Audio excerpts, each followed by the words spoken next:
Now let's solve question number 7.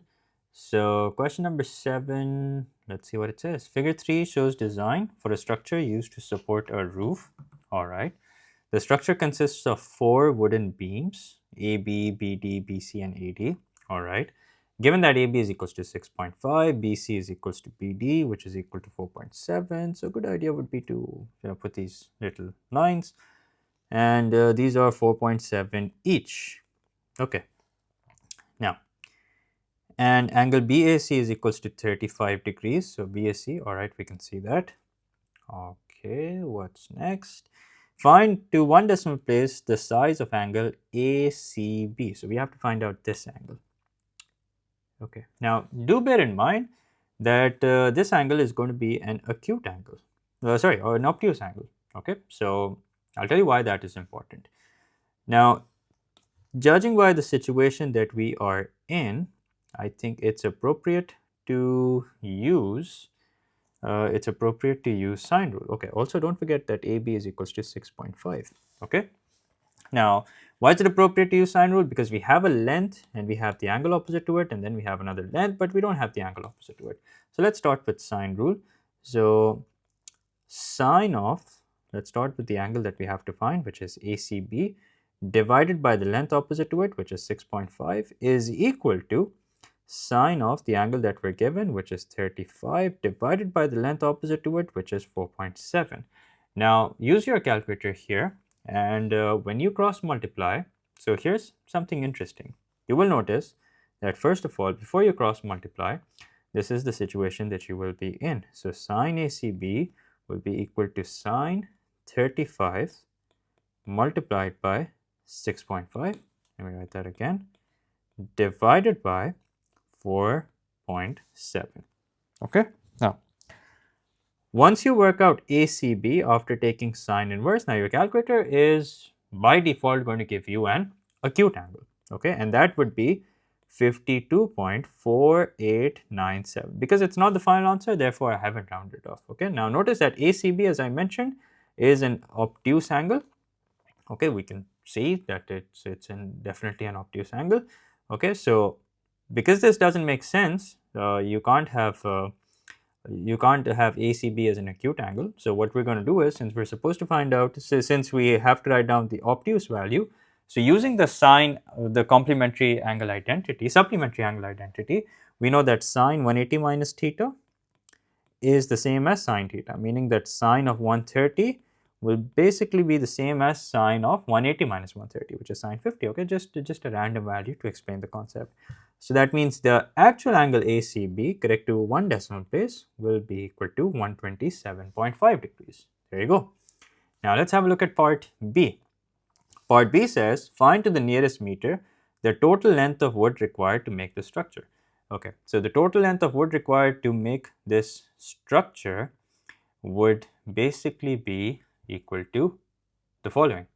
So the total length of wood required to make this structure, correct to the nearest meter. Now, so we have this length, which is 6.5, and then we have this length, which is 4.7, and then we have this length, which is 80. Okay, so technically what I have to do is I have to find out AD, but I can't find out AD directly.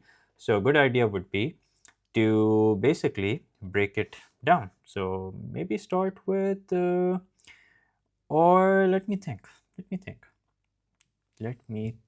I think we can find it out directly. So now that we have this angle, which is 127.5, okay, so when I do 180 minus 35 minus 127.5, we get 17.5.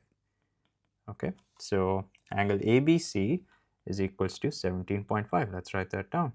Angle ABC is equals to 17.5.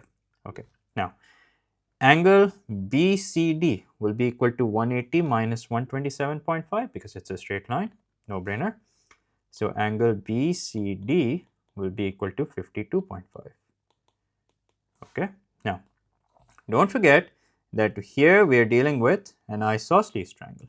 Okay, and the fact that we are dealing with an isosceles triangle means that this angle will also be the same, which is 52.5. which means that now we can safely find out this angle. So 180 minus 52.5 minus 52.5 will give us angle ABD, angle CBD. Yeah, angle CBD. So angle CBD would be equal to 180 minus, you can simply do twice of 52.5, which will be equal to 75 degrees. Okay, and finally, we can now find out angle ABD, which is basically going to be the sum of 17.5 and this angle that we have just worked out, which was 75 degrees. So 75 plus 17.5, that's 92.5. So this is 92.5. And that's it. This is basically the missing piece of the puzzle. Now, if you look at this entire triangle, you can see that we have two lengths and we have an included angle. So we can find out the third length very easily. Okay, so here we are. Let's find out AD. So AD will be equal to, and what can we use to find out AD? We can use cosine rule. Yeah, since we have two sides and an included angle.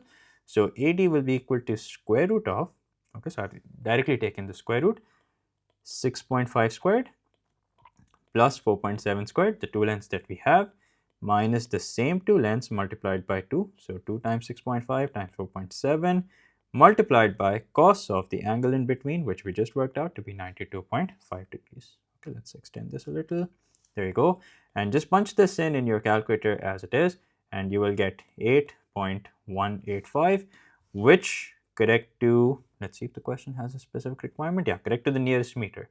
So correct to the nearest meter. By the way, this is not the final answer. So this I will not round off. Okay, this I'll keep as it is.